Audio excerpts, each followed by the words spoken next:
con Rebeca, con nosotros acá, el equipo, y con los invitados y con la gente que se registró, vamos a dar inicio obviamente al webinar.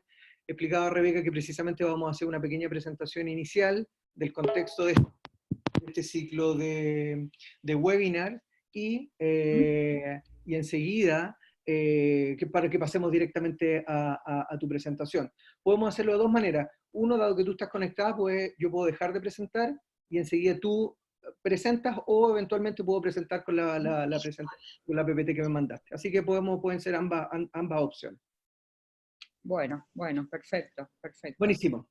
Damos entonces inicio a este webinar que lo enmarcamos en el ciclo sobre desarrollo profesional docente y tecnologías digitales, y el objetivo precisamente es poder discutir y conversar con Rebeca y que nos cuente desde una mirada práctica, orientaciones, guías, precisamente de cómo trabajar en temas de retroalimentación formativa, especialmente en entornos de educación a distancia, como son los que están demandando la situación actual a raíz de la pandemia del coronavirus.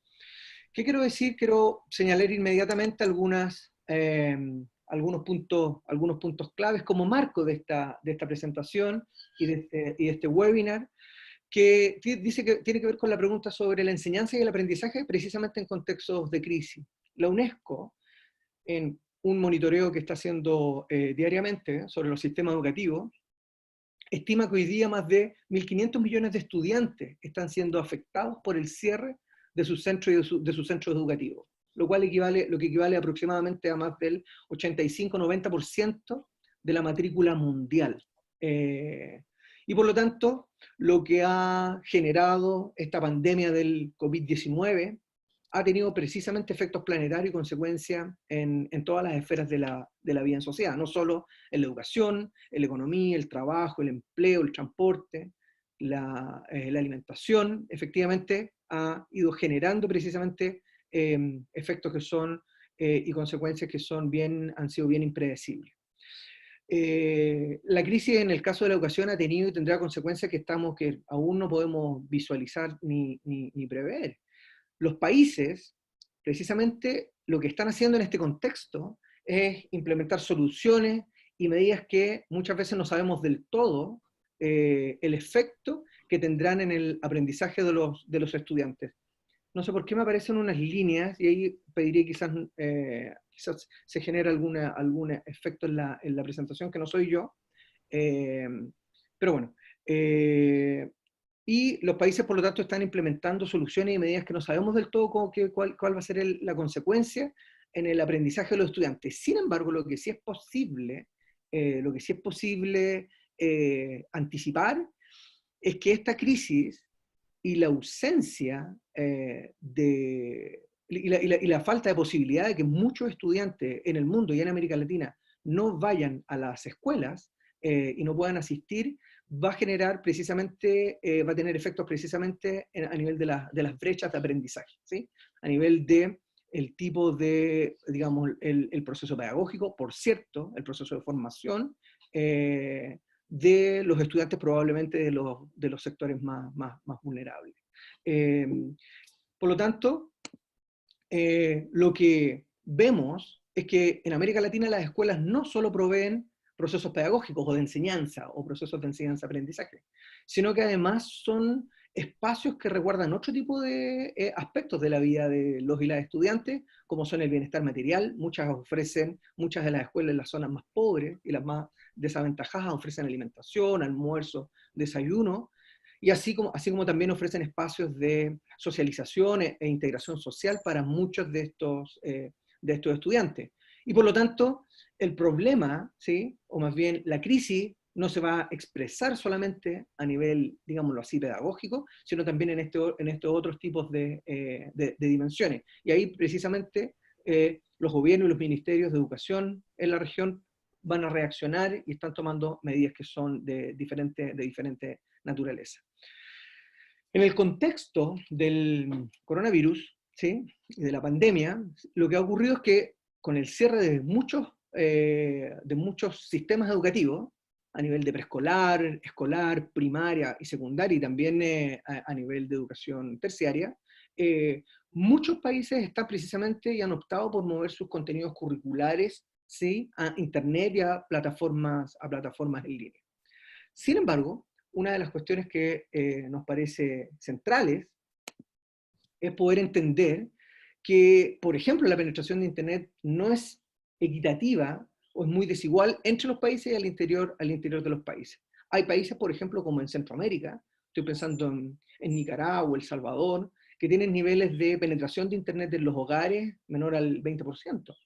Y otros países, y ahí estoy hablando de Uruguay, Chile, Argentina, con niveles que están por sobre el 70, cercano al 80% de acceso. Entonces, al mover precisamente al mover los ministerios de educación, muchas escuelas, muchos centros educativos, sus contenidos a plataformas en línea, plataformas que requieren el uso de Internet, van a haber muchos estudiantes que van a ver dificultado precisamente poder continuar con sus procesos de enseñanza.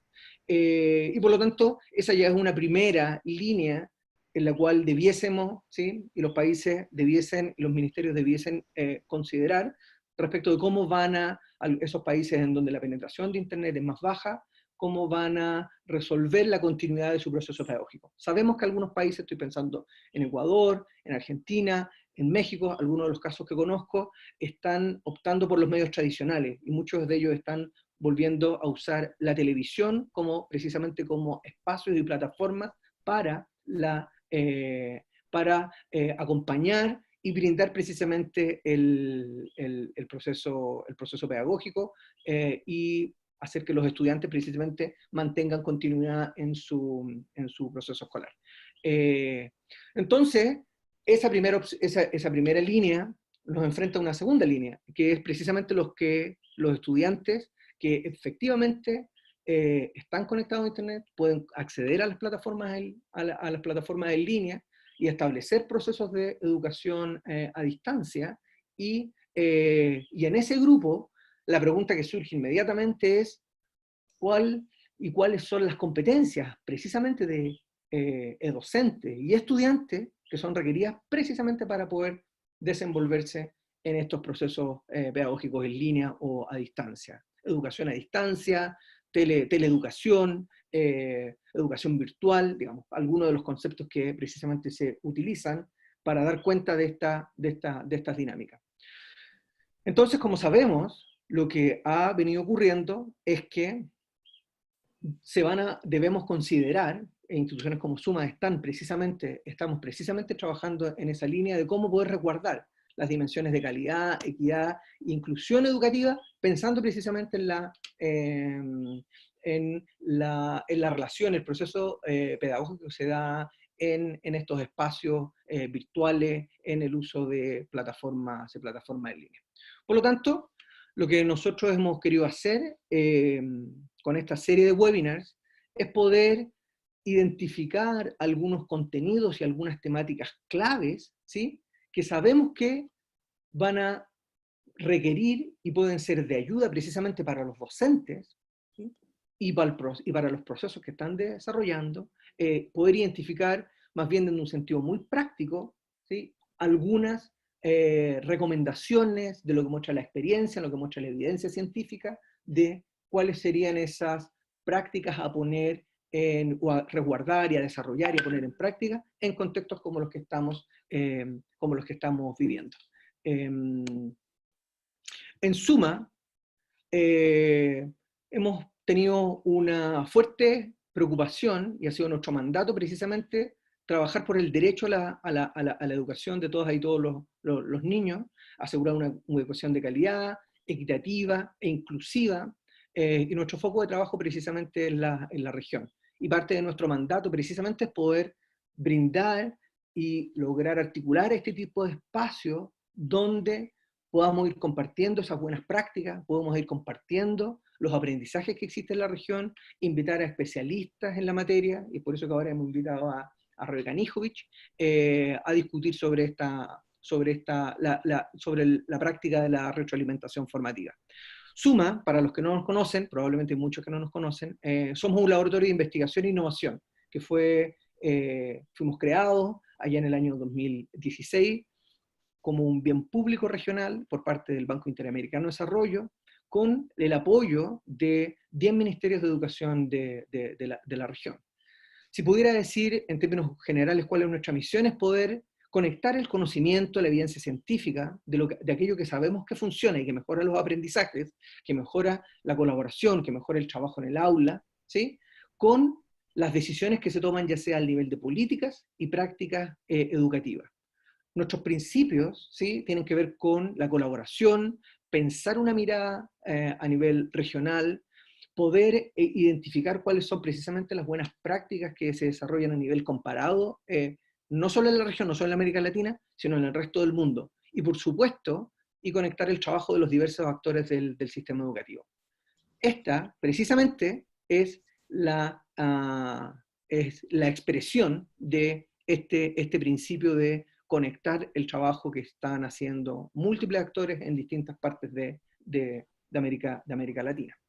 Nuestro modelo de trabajo básicamente cuenta con 5 dimensiones claves, 6 dimensiones claves, que tienen que ver con la investigación en áreas prioritarias. Hoy día, por ejemplo, estamos trabajando como Suma en el Global Education Monitoring Report de la UNESCO, que es el reporte de seguimiento de la meta del objetivo 4 de desarrollo sostenible. Estamos trabajando en procesos de escalamiento y síntesis, escalamiento de buenas prácticas educativas y modelos que funcionan y que han sido exitosos en la mejora de los aprendizajes, a nivel de síntesis de evidencia, poder mejorar el diseño y el testeo de programas pilotos, ¿sí?, a nivel local y a nivel regional, así como también poder trabajar en la difusión, la incidencia, la configuración de redes en América Latina, precisamente para poder compartir estos aprendizajes, estas buenas prácticas y lo que sabemos que funciona en la mejora de los aprendizajes. Particularmente aquellos que ese conjunto o el tipo de prácticas que sabemos que ayuda a reducir la desigualdad en los rendimientos, que ayuda a cerrar la brecha y mejorar y tener un impacto positivo, ¿sí?, en la equidad y la inclusión educativa. En concreto, lo que hemos venido desarrollando y el contexto de este ciclo de webinars es precisamente movilizar evidencia para la toma de decisiones, como ya lo decía en la lámina anterior. Hemos desarrollado un conjunto de actividades, un conjunto de proyectos, como por ejemplo la plataforma de prácticas educativas efectivas, que lo que hace precisamente es sintetizar la evidencia sobre aquellas prácticas que mejoran, o la efectividad de muchas prácticas que se desarrollan precisamente en las escuelas y en el aula en los países de América Latina. Y una de ellas, que es precisamente la que la evidencia ha mostrado que tiene mayor impacto y mayor efecto positivo, tiene que ver precisamente con la retroalimentación formativa. En esta plataforma lo que hemos hecho es trabajar con un socio, con un partner de Inglaterra, para poder identificar el costo de estas intervenciones, el costo de estas prácticas, la seguridad de la evidencia, cuánto, por ejemplo, la literatura y la investigación en la materia muestra que efectivamente es consistente el efecto de la retroalimentación, por ejemplo, o de otras prácticas como la metacognición o la autorregulación, el trabajo a nivel de comprensión lectora, etcétera, etcétera, un conjunto de prácticas que los profesores desarrollan en su proceso pedagógico y didáctico, en la mejora de los aprendizajes, y básicamente también nos dice la plataforma una indicación de cuánto mejoran los aprendizajes de ciertos estudiantes, de los que son sometidos a procesos de retroalimentación versus aquellos que no lo son, o que no cuentan con profesores o dinámicas pedagógicas en donde la retroalimentación, digamos, está ausente. Para ello, lo que hicimos, y ustedes pueden ver, esta información está disponible en la plataforma de Suma, en la página web de Suma, y junto con esto hemos venido desarrollando una serie de guías. Iniciamos con las dos durante el año, trabajamos durante el año 2018 y 2019, y una precisamente de esas guías tuvo que ver con el trabajo que hicimos con Rebeca sobre orientaciones para la formación docente y el trabajo en el aula, que tenía que ver precisamente con retroalimentación formativa. Junto con eso, dado que sabemos que muchos de estos aprendizajes requieren ser puestos en práctica, ¿sí?, y muchos docentes requieren desarrollar estas habilidades, profundizarlas, mejorarlas. Algunos precisamente dominan muy bien estas metodologías. Hemos venido precisamente trabajando una línea de proyectos que tiene que ver con el desarrollo profesional docente y cómo ese desarrollo profesional docente se puede vincular y está vinculado con las tecnologías digitales. No solo con cómo los docentes trabajan en el aula, incorporan la tecnología en el aula, sino también cómo los docentes, los y las docentes, pueden precisamente mejorar y avanzar en sus procesos de formación profesional y desarrollo profesional a través de las tecnologías, a través de sistemas online como los famosos MOOCs, sistemas mixtos híbridos que combinan clases presenciales o sesiones presenciales con sesiones en línea, más grupos de trabajo a nivel de escuela, etcétera, etcétera. Entonces hemos venido desarrollando en suma una línea de trabajo precisamente en estas materias. Y por lo tanto, lo que hemos querido hacer ahora, precisamente en el marco del contexto y que estamos viviendo, es que poder desarrollar estos webinars que avanzan precisamente en esta dirección. Especialistas que ofrezcan los consejos prácticos, guías, ¿sí? Más bien con un sentido muy, muy concreto, ¿sí? Porque sabemos que la necesidad es ahora y es donde muchos docentes requieren empezar a articular este tipo de metodologías en los contextos de trabajo, formación y educación a distancia. Entonces diría que la práctica de la retroalimentación formativa va a ser y será para nosotros, ha sido para nosotros uno de los elementos fundamentales que creemos que hay que movilizar en la región, que hay que movilizar en nuestro sistema educativo, y la idea precisamente es poder pensar estas preguntas sobre educación a distancia como, por ejemplo, cómo ofrecer retroalimentación, cuáles son las claves, ¿sí? ¿Cuáles son los beneficios y oportunidades? ¿Qué pueden hacer los docentes ahora en las circunstancias que corren? Rebeca Nijovic se desempeña, y aquí presento a Rebeca, se desempeña como docente en las universidades de San Andrés, en la Universidad de Buenos Aires, en la Facultad Latinoamericana de Ciencias Sociales. Rebeca Nijovic es argentina. Ha desarrollado su trabajo teórico y práctico en temas de formación docente y formación de formadores de docentes desde la perspectiva de las prácticas reflexivas. En el campo de la didáctica, propone enfoques de enseñanza centrados en la comprensión profunda y en el reconocimiento de aulas diversas y en modos alternativos de evaluación. Cuestión que se vincula efectivamente y de manera central en estos modos alternativos de evaluación con la retroalimentación precisamente. Ha ejercido labores de docencia, Rebeca, a nivel de dirección de instituciones educativas, ha trabajado a nivel internacional con escuelas de distintos países de la región. Por lo tanto, Rebeca tiene un bagaje y una experiencia, digamos, que nos ha permitido poder conversar con ella, poder entender su perspectiva sobre la retroalimentación. Muchos de esos contenidos están desde la perspectiva de la retroalimentación en la guía que ustedes pueden descargar de la página web de Suma, y precisamente fue lo que desarrollamos estos materiales de orientación y recursos para ser usados por docentes de escuela que están disponibles en la página. Entonces, básicamente con esa introducción, quiero dejar a Rebeca, que nos va a presentar algunos consejos, guías, cómo entender la práctica de la retroalimentación formativa en contextos en línea y cómo eso se diferencia de la retroalimentación que uno puede hacer en contextos presenciales. Así que le agradezco y vamos a hacer el cambio con Rebeca. Ok, bueno. Muchas gracias, Rebeca. Rebeca, si quieres, puedes compartirnos tu pantalla con la presentación. Ok. Primero, saludarlos a todos los colegas de Latinoamérica. Ahí en el chat ya recibí retroalimentación antes de empezar, y esto es muy lindo, pero bueno, en un momento difícil como el que estamos viviendo, más que tanto pensar en el cómo, digo, en términos de recetas, ¿no? Me parece que lo que uno puede hacer en estos momentos es, por un lado, ayudar a pensar, conectarse. Estamos frente a una situación inédita para todos, ¿no?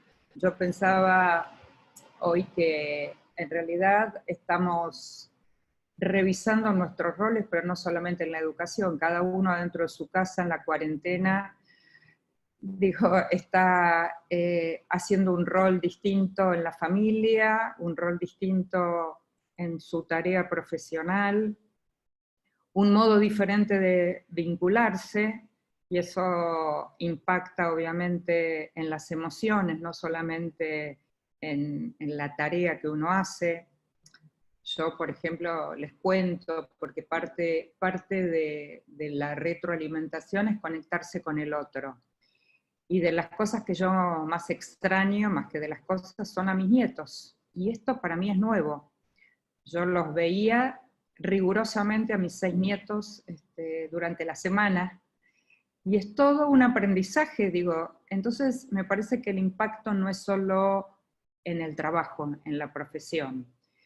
Entonces, lo que quiero compartir son algunas ideas en relación con el feedback, con la retroalimentación, que me parece que es una pequeña ventana que en estos momentos nos puede ayudar, porque como bien decía Dante, no sabemos cómo va a seguir esto después, no sabemos cuándo regresen a clase, no sabemos cuándo va a suceder esto, y yo diría que así como el rol de los ministerios claramente es pensar en ese momento, en ese futuro, nosotros tenemos una tarea, digo, cotidiana de cada momento del día, que es cómo nos conectamos con nuestros estudiantes a partir de distintas modalidades, como bien Dante señalabas, en los países latinoamericanos la brecha que hay entre quienes acceden a estar conectado a través de las tecnologías y los que no es muy grande, y me preocupa, digo, porque la brecha se agranda en estos momentos más que achicarse. Entonces, voy a compartir algunas ideas. Voy a compartir la presentación. No, digamos, estoy con alguna cierta dificultad, me parece, con la internet aquí, entonces por ahí, Dante, te pediría si tú puedes abrir la presentación para no sumar más cosas. Tú la puedes poner. Y quería compartir con ustedes algunas cuestiones primero de qué nos preocupa en relación con la retroalimentación. Gracias. La siguiente, yo te voy a ir indicando, ahí está. Miren, un poco de humor también, ¿no? Digo, nos ayuda el humor a pensar algunas cuestiones, ¿no? Si ustedes miran a la derecha de la pantalla, ¿no? Espero que todos ustedes sean independientes, creativos, reflexivos, pensadores, y que hagan exactamente lo que yo digo, ¿no? Y nos preocupa un poquito esta cuestión ahora con este modo de comunicarnos, que obviamente tiene que ver primero con pensar las propuestas de enseñanza, que no se trata de convertir un curso presencial en un curso virtual, porque es otra la dinámica, porque los estudiantes están del otro lado solos, porque en cada familia hay historias diferentes y modos de abordar esta crisis de manera diferente.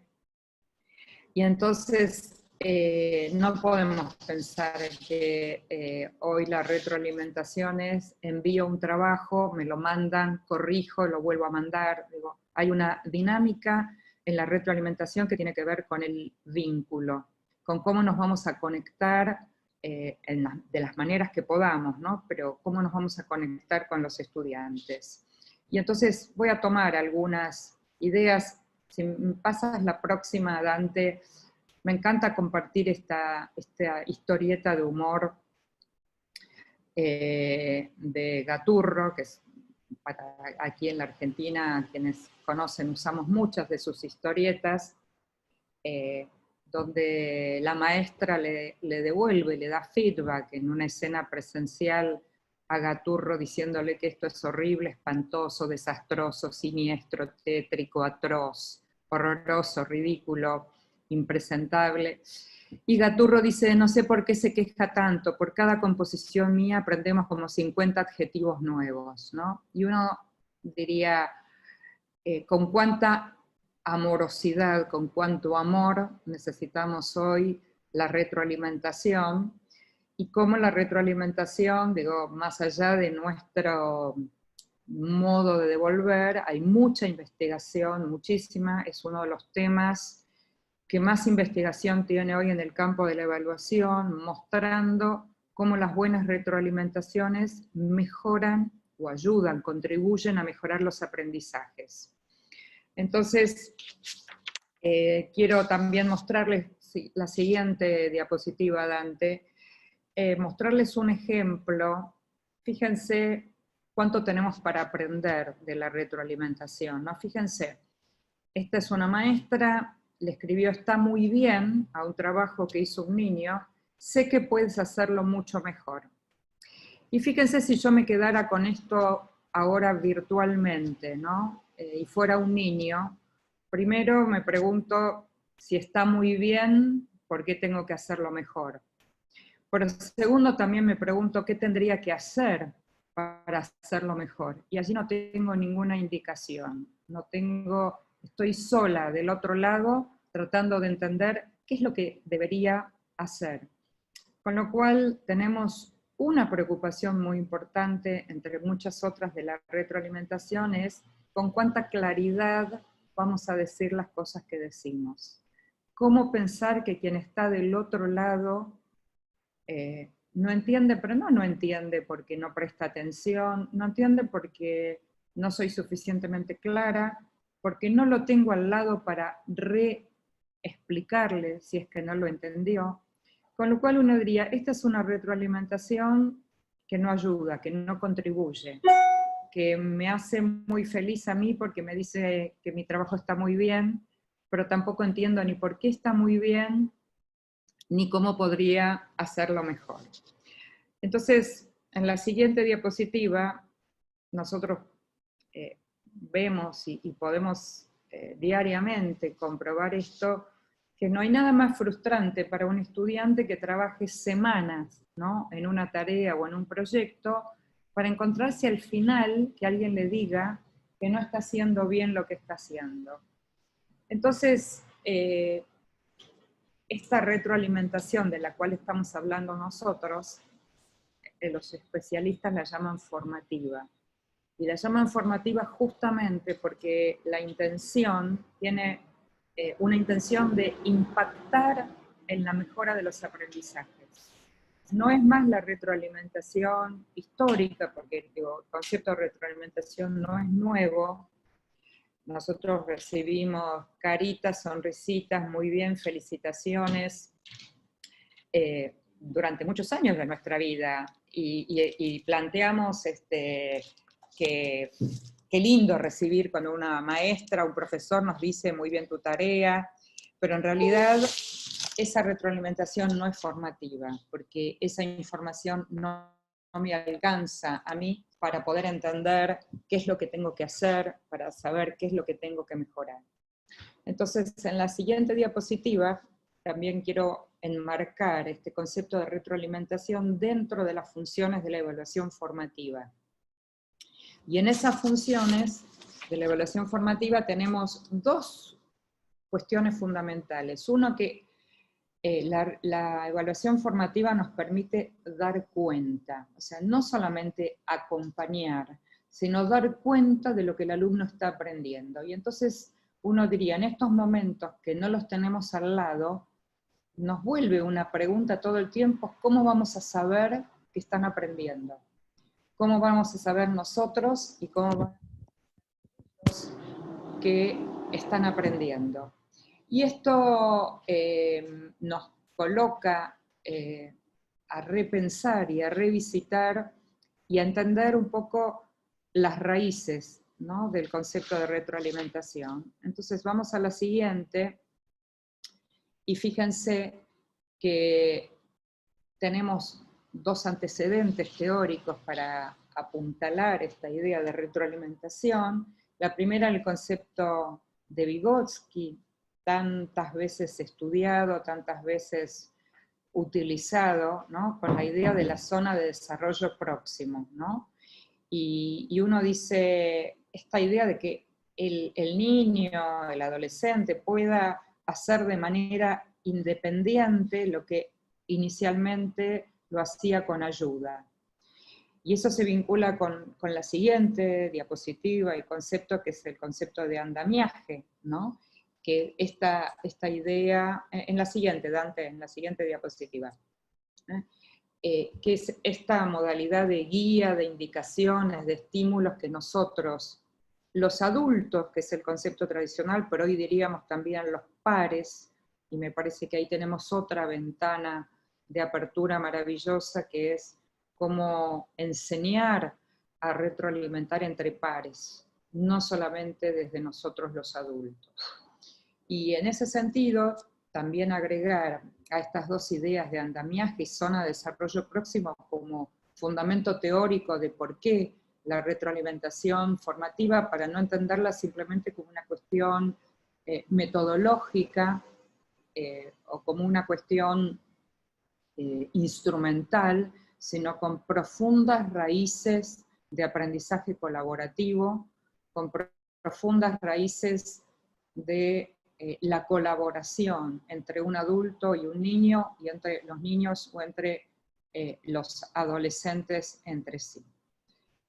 En la siguiente diapositiva también agregar que en esto de la retroalimentación nosotros tenemos que desarrollar competencias de comunicación que si las teníamos en lo presencial, imagínense ahora en lo virtual.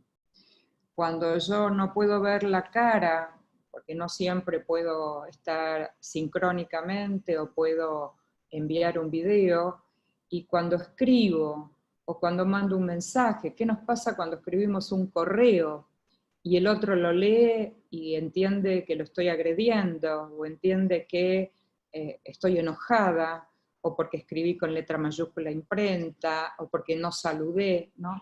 Estas competencias de comunicación que siempre han sido importantes, no ahora, no estamos descubriendo esto ahora, pero sí tienen hoy una importancia, diría, mayor, porque importa el contenido, pero importa también el modo en que amorosamente yo puedo decirle algo a un estudiante, por el medio que pueda. Puede ser por teléfono, puede ser, digo, llamándolo, puede ser chateando, puede ser escribiendo, pero este modo amoroso de decirle, estoy acá, estoy al lado tuyo, te estoy escuchando, estoy leyendo tu trabajo, estoy acompañándote, contarle también que no tenemos todas las respuestas, que estamos construyendo un modo muy nuevo para todos y que en eso es bueno acompañarnos, ¿no? Y me parece que esas competencias de comunicación, digo, desarrollarlas, exacerbarlas en estos momentos en su máximo exponente para unirla a ese contenido del mensaje que queremos transmitir. La siguiente, Dante, por favor. ¿Qué características o qué pedimos para cuidar esas estrategias de retroalimentación formativa? Y pedimos unas cuantas cosas. Primero, sostenerlas en el tiempo. Necesitamos que esta retroalimentación, digo, con un cronograma que podamos armar, digo, por los tiempos de cada uno de nosotros, que tenemos, como todos los docentes en estos momentos, multiplicadas nuestras tareas de lo que uno suponía que iba a ser más sencillo a través de las tecnologías, pero las tenemos multiplicadas. Entonces, ¿cómo sostenemos en el tiempo? Por ejemplo, con cosas muy sencillas como poner un día y un horario, pero no para rigidizar, para decirles, miren, los lunes a la mañana vamos a poder conversar, los lunes a la mañana voy a subir una tarea, los lunes a la mañana voy a hacer algunas devoluciones, o sea, ayudar a ordenar y de ninguna manera estoy planteando un horario que diga de 8 a 8 y media algo y de 8 y media a 9, con toda la flexibilidad, pero para la organización de nuestros estudiantes, pero también para la propia. La segunda es que las estrategias de retroalimentación hay que enseñarlas. Si yo pretendo desarrollar retroalimentación entre pares, la pregunta es si alguna vez lo enseñé, si alguna vez lo practiqué con mis estudiantes, y entonces cómo enseñar. Enseñar quiere decir desde cómo le digo algo al otro, con qué cuidado, cómo elegir, por ejemplo, cuando usamos un protocolo, valorar primero algún aspecto positivo del trabajo, hacerle una pregunta para que se quede pensando, y una manera de hacerlo es enseñarla. Yo les puedo mostrar, modelar de alguna manera cómo yo hago cuando voy a darle una retroalimentación a un colega o a un alumno, en qué estoy pensando, cómo voy a elegir de todo lo que le quiero decir aquello que sea más significativo. Si yo le devuelvo a alguien muchas cosas para que rehaga su trabajo, es muy difícil que el otro lo pueda cumplir, y entonces yo, ¿cómo elijo aquello que es hoy prioritario? Y este no es un problema de la retroalimentación solamente, este es un problema del recorte de contenidos, que si bien no es nuestro tema de conversación, pero digo, lo dejo para pensar cómo hacer hoy recortes de contenido más significativos, dado que todo no lo podemos enseñar, ya no lo podíamos enseñar en forma presencial, imagínense en estos momentos. Entonces, cobra sentido tener reuniones y conversaciones con los docentes, con los equipos, para pensar de esto que tengo que enseñar, qué es más relevante en este contexto, en esta situación en la que estamos viviendo. Obviamente cuando enseño estas estrategias de retroalimentación, la idea es que las podamos practicar, que las podamos monitorear, ver cómo nos va con esto. Pude valorar, sin ofender a mi amigo, a mi compañero, pude decirle algo lindo de su trabajo, ¿no? Obviamente depende de la edad con quien se esté trabajando. Y obviamente evaluarlas. ¿Nos está funcionando? ¿Sirve recibir esta retroalimentación? ¿Me hizo pensar? ¿Me hizo modificar mi trabajo? ¿Me hizo pensar algo distinto? Y entonces, pensar en estas estrategias significa que la retroalimentación no es simplemente lo que le voy a decir, sino es cómo voy a enseñar a retroalimentar. En la siguiente diapositiva, Dante, señalar algunas cuestiones. La primera es que, se las dije hace un ratito, tenemos que enseñar a hacer retroalimentación entre pares. Es maravilloso ver experiencias que ya están sucediendo de niños pequeños ofreciendo retroalimentación a otros sobre el cuento que leyeron, sobre la canción que cantaron, sobre el dibujo que hicieron. Y me parece que esa es una práctica en estos momentos, vuelvo a reiterar y traigo la idea de la soledad en la que cada uno está, a pesar de estar con su familia, los que tienen la suerte de estar, pero están solos de sus compañeros, solos de sus maestros. Entonces, ¿cómo aumentamos las prácticas entre pares?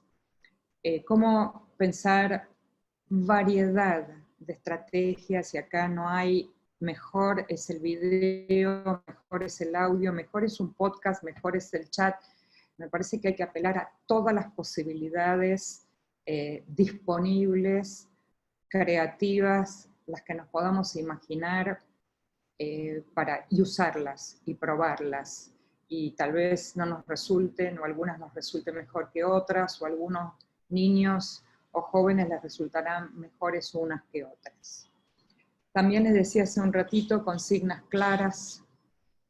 Piensen que no estamos al lado de ellos todo el tiempo. Piensen qué puede entender el otro cuando le pido que haga lo que le estoy pidiendo. Cuando le digo que vuelva a rehacer su trabajo, cuando le digo que piense en mejorar su trabajo. Bueno, ¿qué ejemplo le alcanzo? ¿Qué explicación le puedo dar? ¿Qué le puedo mostrar? Cuarto, apelar a modelos sincrónicos, asincrónicos. No hay un modelo establecido. Discutiendo el otro día con colegas, decían, bueno, lo mejor es que siempre haya una clase sincrónica respetando el formato, el horario, el día de clase. Bueno, me parece que no es esa la manera, me parece que hoy tenemos que ser flexibles y pensar qué se puede hacer sincrónico, qué se puede hacer asincrónico, qué vale la pena, cuándo vale la pena verle la cara a la maestra o al profesor, escuchar una explicación porque el concepto es difícil, y cuándo podemos grabar pequeños audios que los puedan ver, pequeños videos que los puedan ver cuando quieran, podcasts que nos hagan pensar, y en el horario que puedan, en el horario que sea posible. Y por último, digo, pensar en el tema de la contención. Nosotros con nuestras tareas no solamente estamos enseñando contenidos o capacidades o competencias, también estamos conteniendo situaciones difíciles para todos nosotros, para las familias, para los niños, para cada uno de los docentes, de los directivos de las escuelas, y en ese sentido, cómo armamos redes de conversación, redes de contarnos buenas prácticas, redes de compartir recursos, que si ustedes se fijan, está hoy sucediendo maravillosamente bien en distintos foros, en distintos espacios, y le temo también a abrumar con tanta información, con tantos recursos, ¿no? En algún momento uno dice, bueno, hay tanto para mirar, hay tanto para leer, hay tanto para apropiarse de tantos recursos maravillosos que están circulando, y eso también abruma, ¿no? Entonces también pensar cuántas tareas les podemos dar a los estudiantes, cuántas cosas pueden hacer por día sabiendo que el horario no es el horario escolar. Entonces, cómo repensar también estos espacios de contención. En la siguiente, lo que voy a plantearles y ofrecerles ejemplos, y parte de este material los van a encontrar en la guía que Dante les mencionó antes, en la guía que ustedes pueden bajar de aquí de Suma de manera gratuita, donde hay distintas ideas de modos de retroalimentar. Yo tomé aquí 5, y para cada una de ellas puse ejemplos que vamos a compartir ahora, y después vamos a dejar, obviamente, espacio para preguntas, para dialogar. El primero es ofrecer preguntas. Si Dante me pasas a la siguiente diapositiva.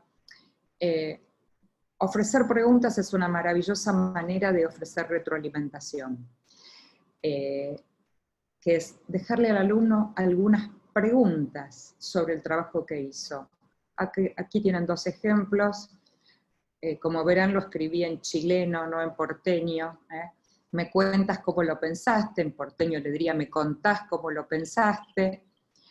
¿Cómo te has dado cuenta que la información era falsa? Por ejemplo, en estos momentos de tanta información que circula y que sabemos que no toda la información que circula es de fuentes confiables, ¿no?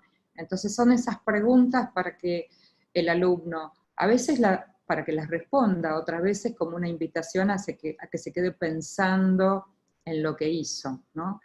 Y esa es una maravillosa manera de retroalimentar. La siguiente diapositiva tiene una segunda modalidad, que es describir el trabajo del estudiante, y es una maravillosa manera de retroalimentar, de alguna manera funcionar casi como en espejo, ¿no?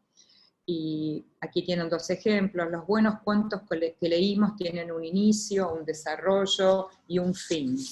Veo que tu cuento, al igual que los buenos cuentos, tienen un inicio y un desarrollo, y entonces ahí, por supuesto, puedo agregarle una sugerencia que le escriba un final, pero en principio describir casi como si él mirara en espejo aquello que está haciendo.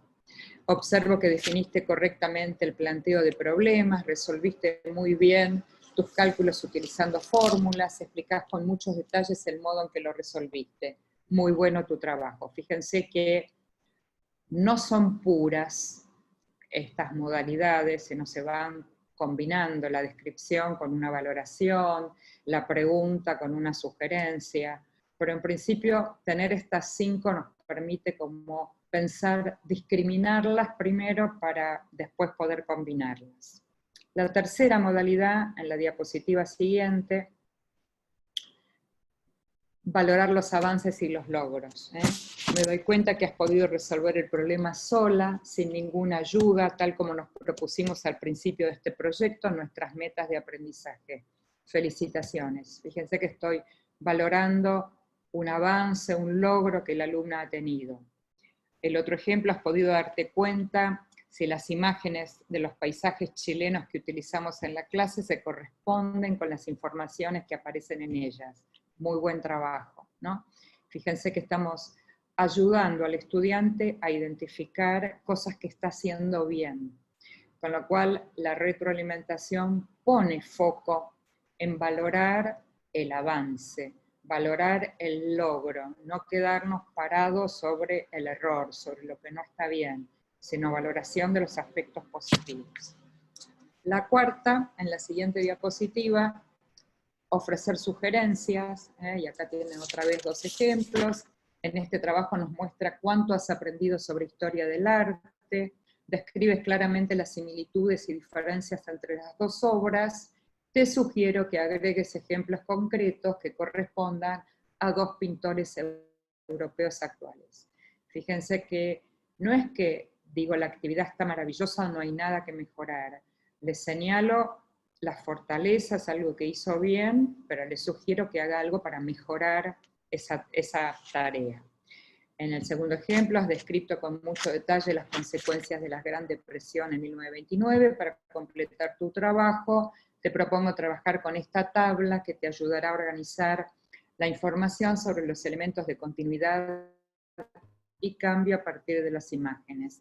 Y fíjense que acá le estoy ofreciendo una sugerencia que podría linkearla con la próxima propuesta, que es ofrecer andamiaje. Entonces aquí el ejemplo del andamiaje podría ser que le ofrezca una tabla para que complete. Y en los ejemplos de andamiaje, fíjese que tienen 2 ejemplos. Tú explicas que la contaminación ambiental puede disminuir si cada familia produce menos basura en su casa.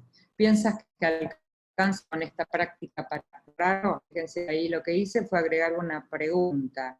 Propongo encontrar otros argumentos. Y ahí viene una sugerencia que obviamente podría estar acompañada de una muestra, o sea, mostrarle yo otros argumentos.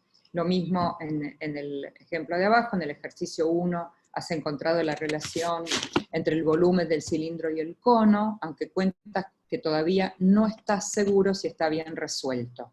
Te explico cómo lo hago yo, fíjense, le explico cómo lo hago yo, y después intenta explicarme con tus palabras cómo lo has hecho para resolverlo.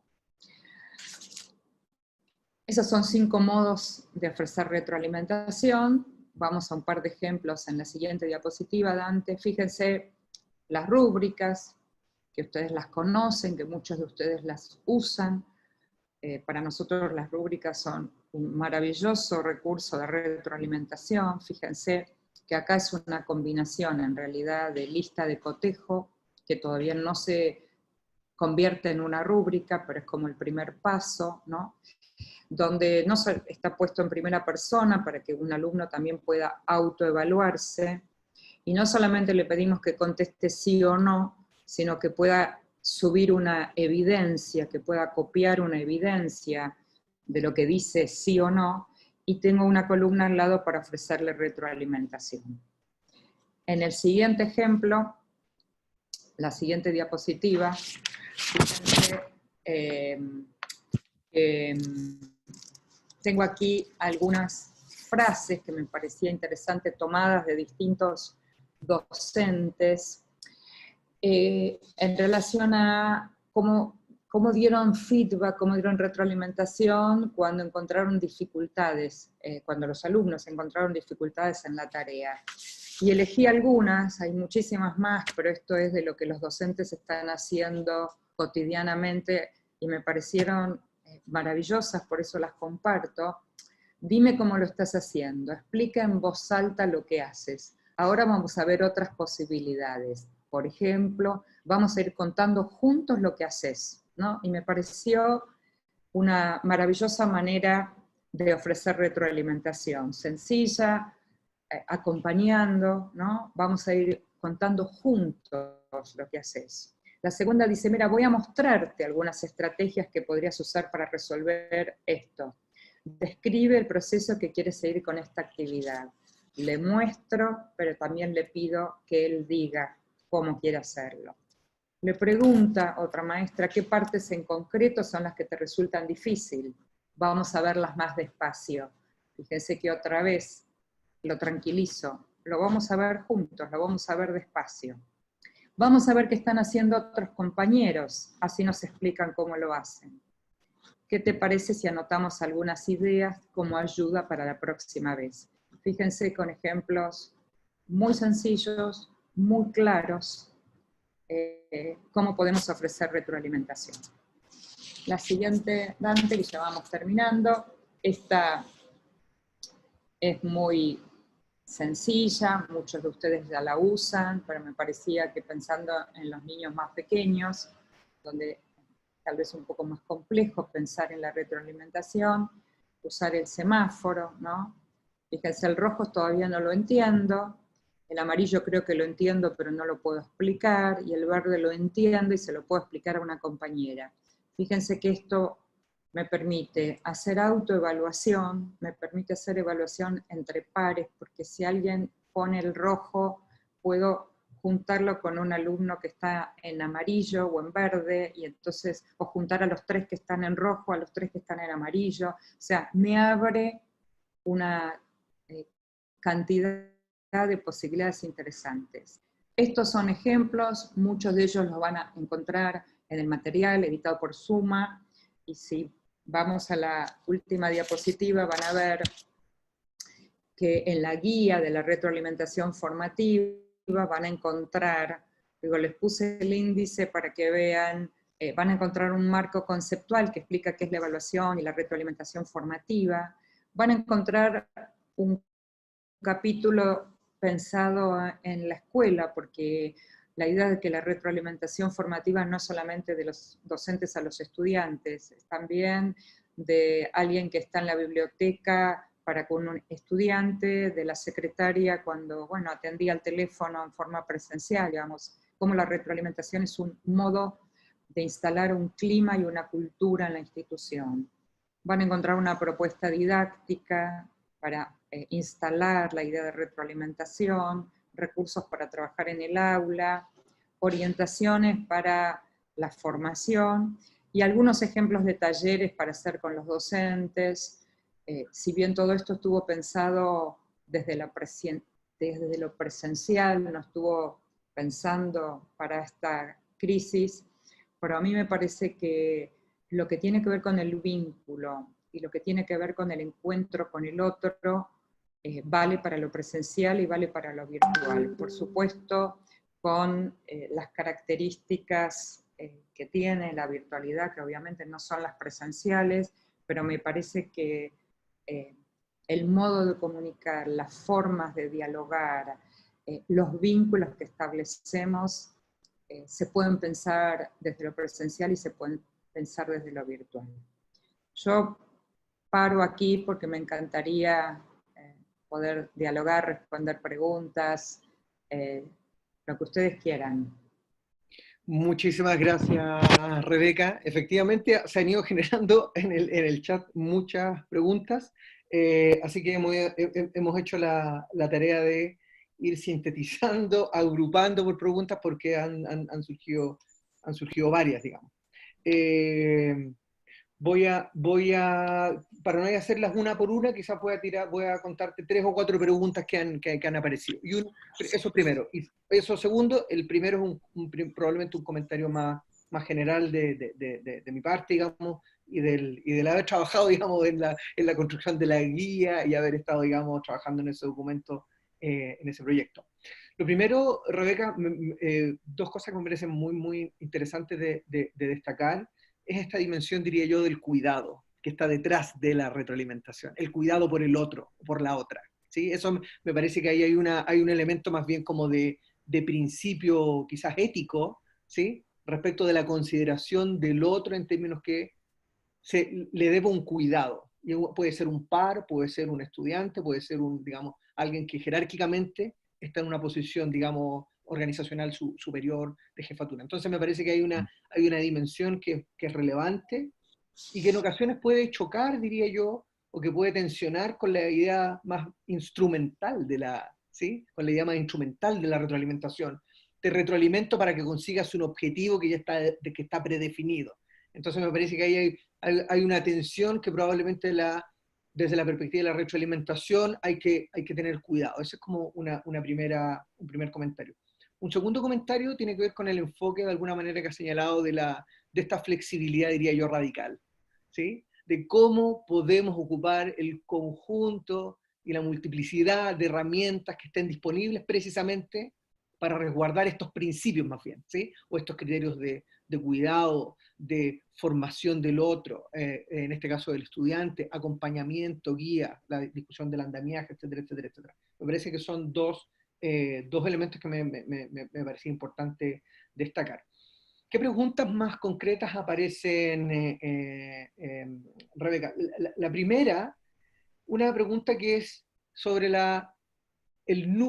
cómo proveer retroalimentación individual o grupal, cómo resolver esa tensión, ¿sí? ¿Qué técnicas, qué metodologías pueden funcionar en uno u otro nivel? Esa es una primera pregunta que la dejo, digamos, lanzada. La Sí, segunda, la sí. segunda diría yo, si uno hace la diferencia en términos de niveles educativos, ¿sí? Tengo para niveles básicos o primarios y secundaria. Hay requerimientos distintos que, en este caso, que se pueden, que a los que están sometidos tanto estudiantes. ¿Alguien me escuchó, perdón? Rebeca, ¿yo me Sí, escucho? Sí, sí, sí, yo perfecto. te escucho, sí, sí, sí. Ok, perfecto. Esa es la segunda. Y tercero, una tercera pregunta que también apareció reiteradamente, esta idea de la cantidad de estudiantes que tiene que ver con grupal o grupal o individual, pero a su vez con la pregunta más bien de ante escenarios de falta de conectividad, que es lo que conversábamos al principio, donde muchos estudiantes tienen dificultad precisamente para acceder a estas plataformas, a estos contenidos en línea. ¿Cómo se podrá pensar ahí dar retroalimentación? Probablemente medios tradicionales, o el teléfono, ¿cómo uno puede jugar, digamos, en esta idea como de la flexibilidad y el uso de recursos? Yo creo que son tres preguntas por lo menos que han aparecido y que logramos ahí articular las que quizás sería bueno que puedas comentarnos. Ok. La primera de feedback individual, retroalimentación individual o grupal, obviamente tenemos digo, se va a conectar con la segunda, que son los niveles educativos, ¿no? Yo creo que no son o, son y.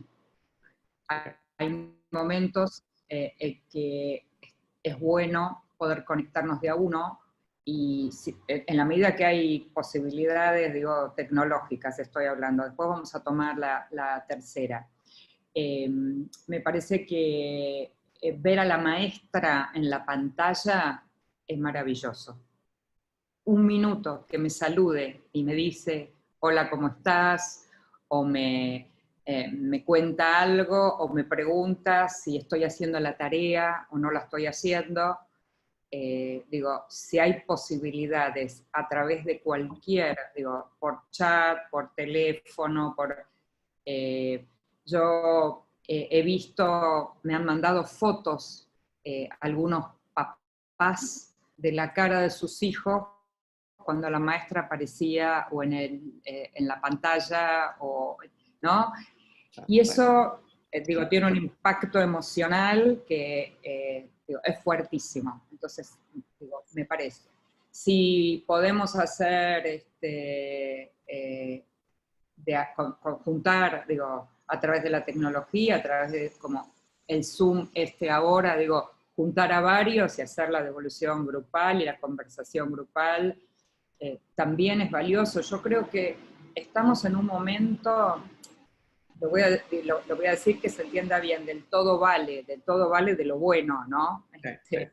No es que, bueno, nos ponemos exquisitos y solo vale la retroalimentación individual o la de par. Digo, me parece que hay que utilizar todas las posibilidades y recursos que uno tenga. Por supuesto, digo, uno piensa en el nivel universitario y uno dice, en una clase masiva, si yo tengo, no sé, 300 alumnos, obviamente que no individual esto es más difícil, pero entonces está el Zoom, están, digamos, las modalidades que las universidades ayudan en este sentido, y obviamente seguimos teniendo el problema de los que no tienen conectividad. Digo, todo esto que estoy diciendo tiene que ver con la posibilidad de conexión. Y entonces, individual y grupal, para los niveles educativos hay cosas que están buenas para todos los niveles y otras que no. Yo digo, no sé si un adolescente va a saltar de alegría, a lo mejor si su profe aparece en la pantalla, ¿no? Digo,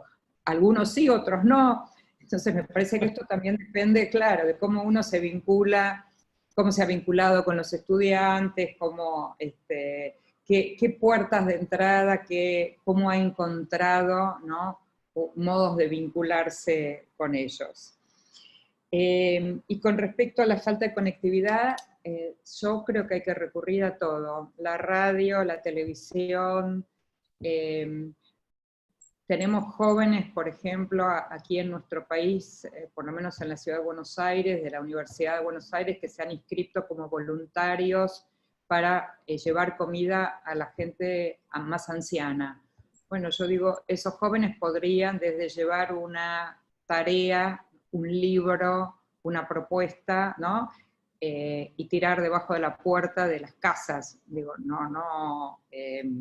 de la misma manera que uno está pensando que se entrega comida, y no porque, obviamente que la comida es mucho más relevante en estos momentos, pero digo, en los comederos donde los chicos van a tomar su merienda, o donde van a desayunar, o, bueno, podrían ser lugares donde, en la medida que se produzcan estas posibles salidas, porque también la cuarentena en cada país y en cada lugar está siendo diferente, pero digo, así como se han generado estos voluntarios para acercarse a la gente, digamos, mayor, me parece que uno podría también generar alguna idea en relación con esto.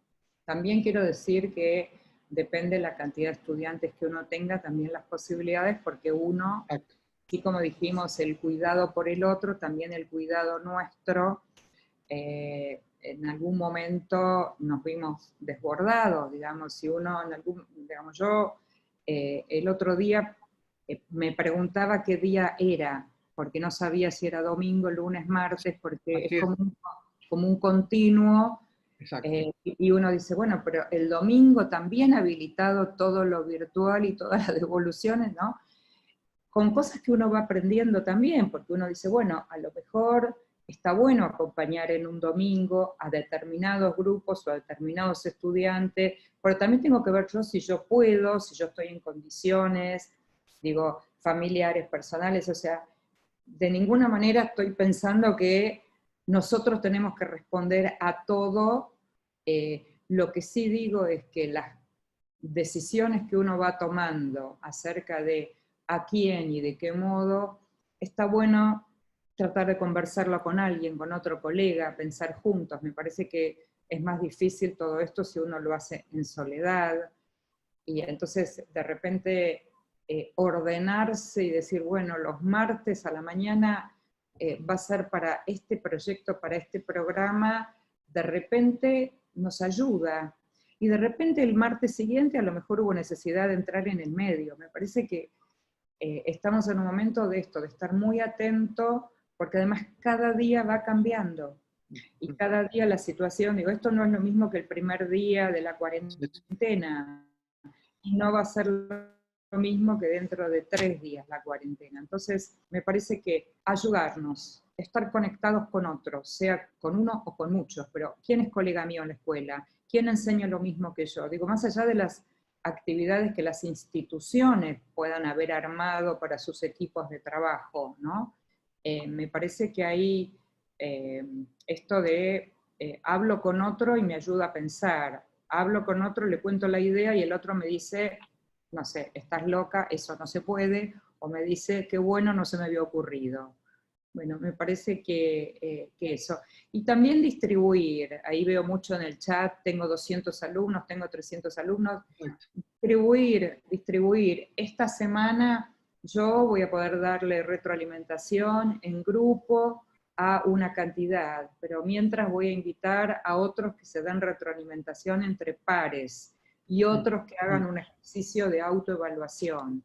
La semana que viene, en un cronograma, digo, ahí sí organizado para mí, calmar mi ansiedad y calmar la ansiedad también de los estudiantes, esta semana de la letra A la letra C, la semana que viene, o sea, convengamos que este cuatrimestre no va a ser igual a ningún otro, y que en este cuatrimestre no vamos a resolver todos los aprendizajes que si estaríamos en la presencialidad tal vez se hubieran generado.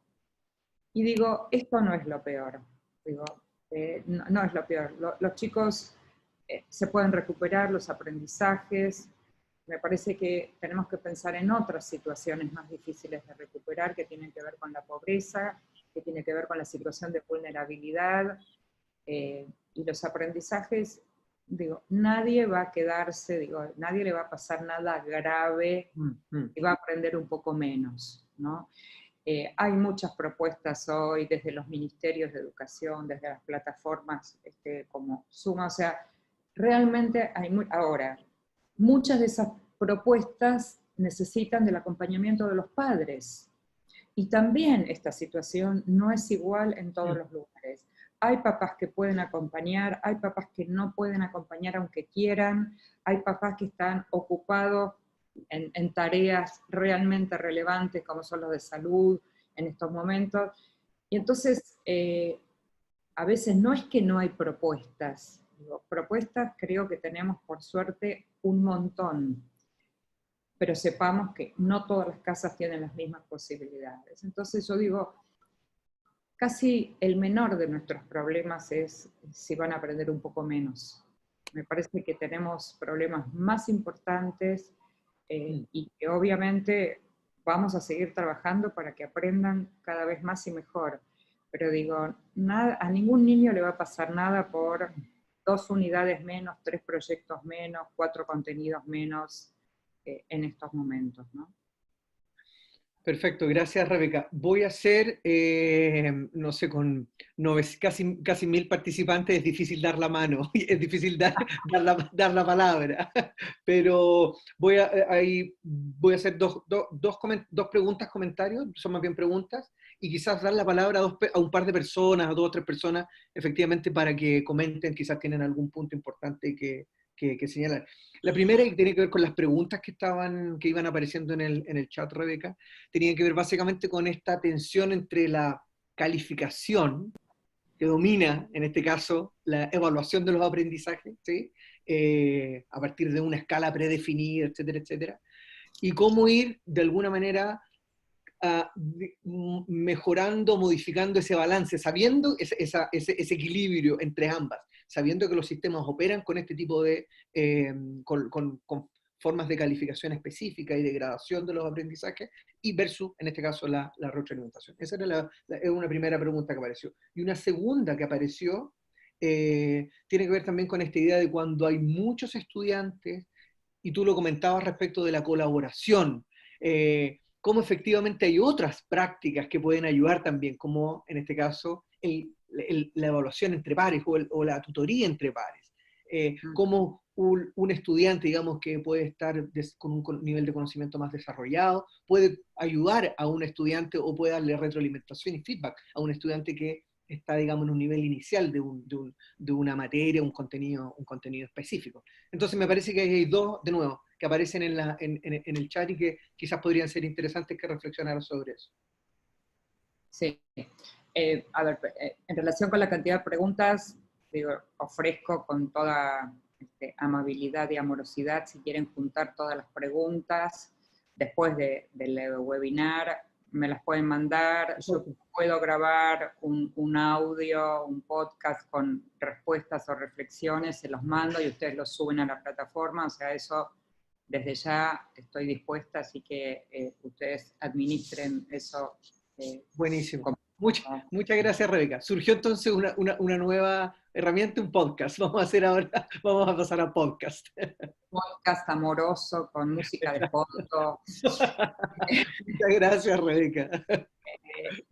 A ver, la calificación, me voy a un paso para atrás de la calificación. Para poder hacer feedback entre pares, para poder repensar el tema de la calificación, primero necesitamos compartir con mucha claridad los criterios con los estudiantes, o sea, no solamente proponer tareas, sino compartir con ellos qué va a importar mirar de su tarea. Por ejemplo, si yo lo que quiero evaluar, le voy a proponer una tarea para que los estudiantes relacionen conceptos entre sí, les tengo que decir a mis estudiantes que un criterio para saber si ellos están aprendiendo es la capacidad de establecer relaciones. Y entonces, ¿qué significa la capacidad de establecer relaciones? Que tengo una idea, la puedo articular con otra, que la fundamento, que tengo argumentos, que es de alguna manera lo que aparece en una rúbrica, ¿no? Entonces, para poder generar propuestas de feedback entre pares, no es mirar el trabajo de tu compañero y decirme si está bien o está mal. Acá, estos son los criterios de evaluación. Si tengo una rúbrica mejor, si tengo una lista de cotejo, y te pido que mires la propuesta de tu compañero atendiendo a esto que estamos buscando, que es la capacidad de establecer relaciones entre conceptos, demás. Eso, digo, para poder después ahí articular con la calificación. O sea, la calificación, digo, está complicada en estos momentos, digo, y que, digo, voy a decir algo en voz baja, total, no escuchan muchos. Me preocupa un poco menos. Me preocupa que aprendan, me preocupa lo que hablamos de que sientan que están en un marco de colaboración, que aprendan algunos valores que tienen que ver con la solidaridad, con estar con el otro. Y en ese sentido, digo, se me ocurren algunas prácticas que podrían también ser consideradas en la certificación, en la calificación. Imaginen que chicos de quinto año le explican matemática a chicos de primer año. Y ustedes y todos sabemos que quien tiene capacidad de explicar algo a otro es porque comprendió bien eso. Entonces, ¿cómo armar maravillosas redes de acompañamiento y sostén también y ofreciendo créditos, digo, en lugar de calificación, pero que permitan certificar, ofreciendo créditos a los chicos? Bueno, ¿quién se ofrece para enseñar, no sé, teoremas? ¿Quién se ofrece para enseñar, ¿no? Y me parece que se puede armar una red adentro de las instituciones públicas, privadas, de la privada a la pública entre sí, o sea, me parece que se pueden abrir múltiples canales, digo, sumando a la televisión, a la radio, sumando a todo, pero me parece que aprender de otros no es simplemente yo le enseño a mi compañero de banco, de mi misma división, sino, bueno, armemos entre los más grandes y los más chicos también tienen cosas para enseñarle a los más grandes, digo, me parece que se puede pensar en eso. Y lo último de la calificación, digo, si yo les propongo a mis estudiantes algunas tareas, lo que yo debería poder hacer es elegir cuál de esas tareas evidencia mejor lo que un estudiante aprendió. Y tomar esa tarea y sobre esa tarea trabajar el tema de la calificación, que podrá ser provisoria la calificación, digo, para el momento que podamos volver a estar en las aulas y poder revisar eso. Pero me parece que si uno acompaña más el recorrido y el proceso y los alumnos pueden realizar ellos mismos sus procesos, de cómo están aprendiendo, de qué están aprendiendo, vamos a cambiar también algunas prácticas de evaluación.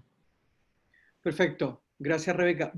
No sé si aquí tengo unas manos levantadas precisamente en el chat, no sé si Ana Chauqui está ahí o quiere hacer algún comentario, alguna pregunta.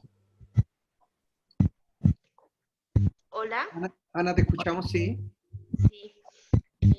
Nada, que me parece interesante el planteamiento que hace Rebeca respecto a la necesidad de una retroalimentación.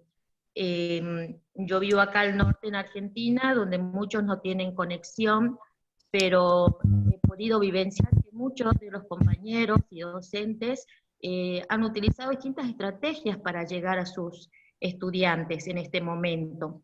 Y es cierto, un 70% no ha podido vincularse todavía con los chicos, pero creo que en este contexto lo importante es tener la intención, tener el compromiso de dar continuidad y contención a nuestros jóvenes y nuestros adultos, porque trabajo con adultos, y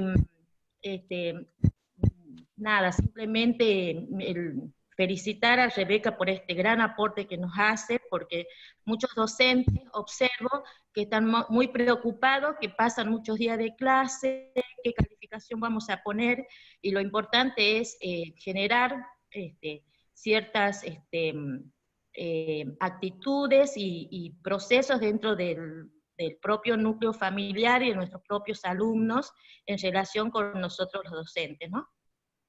Muchas gracias, Ana, por el comentario. Voy a dar una segunda palabra, voy a dar 2 palabras más porque ya se nos está extendiendo el tiempo. Voy a dar la palabra a otra persona que pidió, Sandra Macías. No sé si, Sandra, ¿quieres comentar algo? No. Ok, muchas gracias. No. Patricia García. Sí, acá estoy.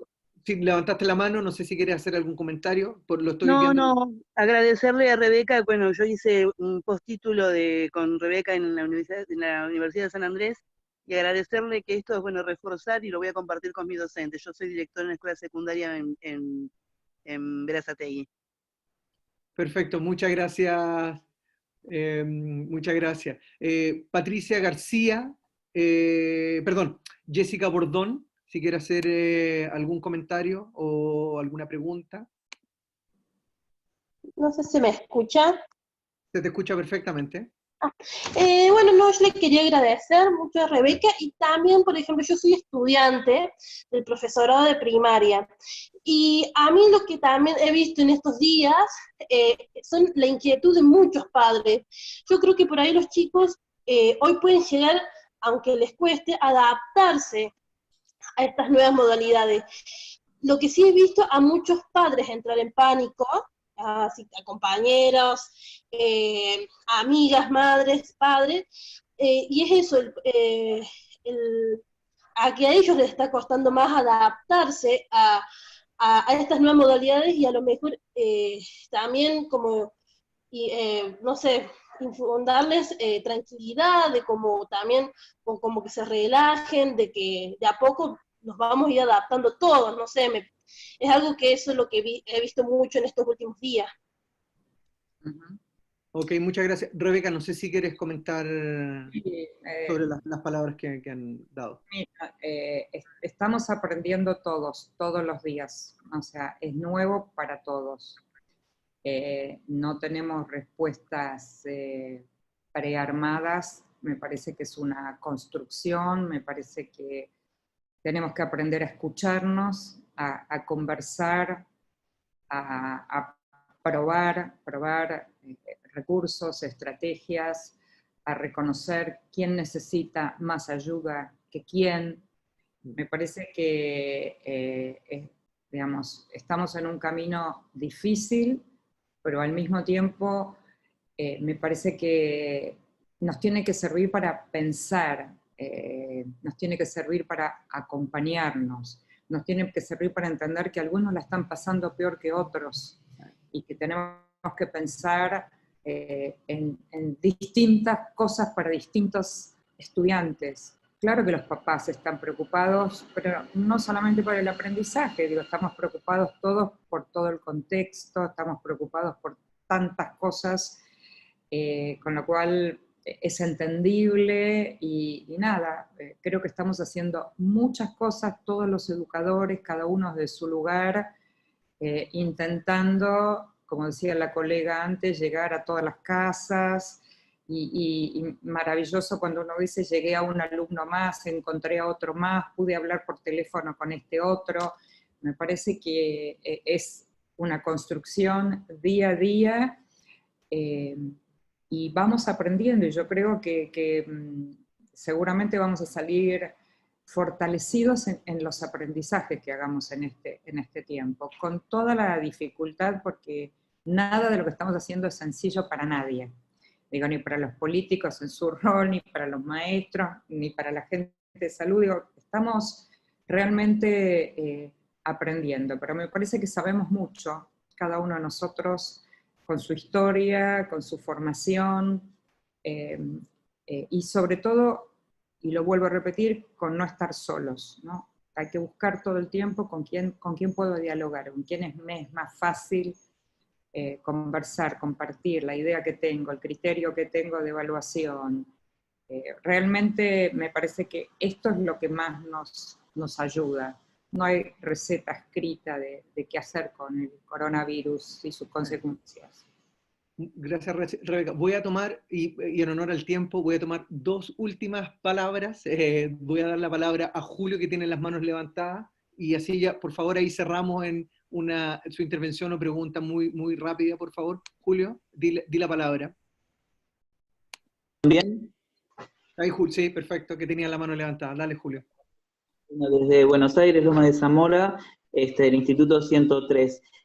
Había leído sobre los 7 saberes necesarios de los profesores de hoy día, y una de las partes decía trabajar con la incertidumbre, y creo que es el momento que vivimos todos, ¿no? La incertidumbre y cómo nosotros estamos acostumbrados a las certezas, y hoy día se viene un momento de incertidumbre. Cómo esto puede impactar en nuestra, digamos, postformación a partir de este momento.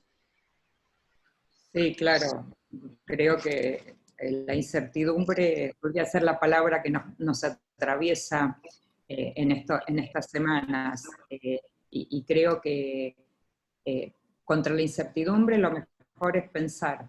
Lo mejor es pensar y pensar con otros, porque no tenemos una respuesta, ¿no?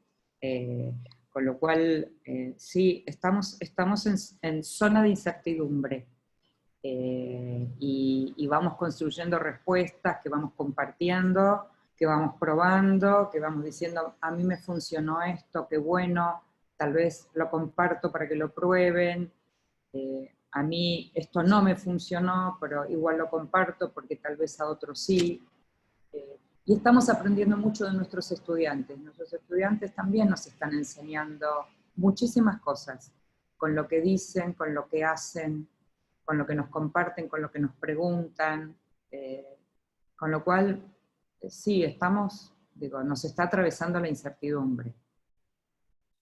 Bueno, muchísimas gracias, Rebeca. Quiero agradecer a todos los asistentes. Generó mucho interés este webinar, porque precisamente es diría yo que es una de las prácticas que más nos convoca, o de esas digamos, de los temas que más nos convoca probablemente en la interacción maestra-estudiante, y particularmente en momentos de alta incertidumbre como esta.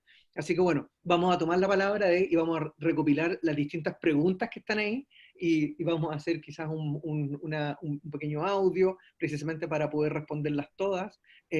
Con audiencias tan grandes es muy difícil dar muchas palabras, ya que quedan sobre 800 personas en el webinar, y básicamente primero desde Suma, decir las dos últimas cosas, agradecer profundamente a Rebeca. Ha sido para nosotros un trabajo increíble, el poder trabajar precisamente en los temas de retroalimentación, contar con tu experiencia, con tu sabiduría, con tu conocimiento en estas materias, que creemos que es una de las cuestiones fundamentales que hay que precisamente diseminar, hay que llevar los docentes a la región precisamente para poder, poder avanzar precisamente en los temas de calidad, de cuidado, de inclusión, de equidad, que son los principios que nos están moviendo. Entonces, te agradezco, Rebeca, el tiempo, la generosidad, por sobre todo, la generosidad de estar siempre disponible para poder participar en este tipo de instancias. Y lo segundo es que vamos a seguir intentando ofrecer otras perspectivas, temáticas, con otros especialistas de la región, así que vamos a estar en comunicación con el grupo que ya participó en este webinar, y con el resto, digamos, de las plataformas que tenemos, comunicando y avisando cuándo vamos a volver a hacer un seminario de este tipo. Pero será pronto, así que estamos en ese proceso, para lidiar con la incertidumbre y avanzar, digamos, precisamente en el acompañamiento. Rebeca, no sé si quieres decir algo. No, despedirme, la verdad que estoy viendo por chat a colegas de tantos lugares de nuestro país y de Latinoamérica, mandarles un abrazo enorme a cada uno, decirles cuídense mucho, cuidémonos entre todos, y sigamos en esta tarea que por algo la hemos elegido apasionadamente, y no me arrepiento de haber elegido la educación, y creo que cada uno de los que está del otro lado seguramente piensa igual, así que sigamos trabajando para una mejor educación, cuídense mucho, cuidémonos todos y seguimos en contacto. Gracias Dante, gracias Suma por el trabajo increíble para comunicarnos, que fue costoso. Sí, pero costoso, pero finalmente resultó. Ok, muchas gracias a todos y nos estamos viendo. Un abrazo a todos. Muchas gracias. Adiós. Gracias. Gracias.